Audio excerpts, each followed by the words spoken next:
ધારી તાલુકા ખાતે આવેલા ધારી ગામના ચેમ્બર ઓફ કોમર્સ અને વેપારી એસોસિએશનના પ્રમુખ પરેશ પટણી દ્વારા એસટી ડેપોમાં જૂના બસ સ્ટેન્ડની અંદર બસ સ્ટોપ કરાય તેવી રજૂઆત કરવામાં આવી હતી।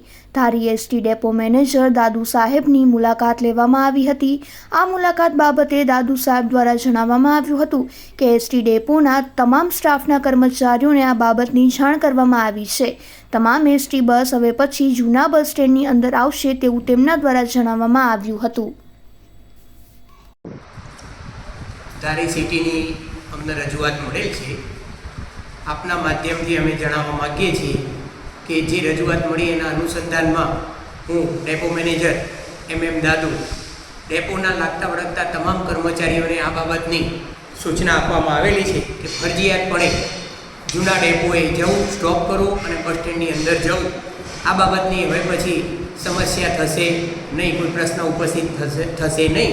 અમે હંમેશા ગુજરાત રાજ્ય માર્ગ વાહન વ્યવહાર નિગમના પ્રતિનિધિ તરીકે મુસાફરોની સુવિધા માટે તત્પર છીએ।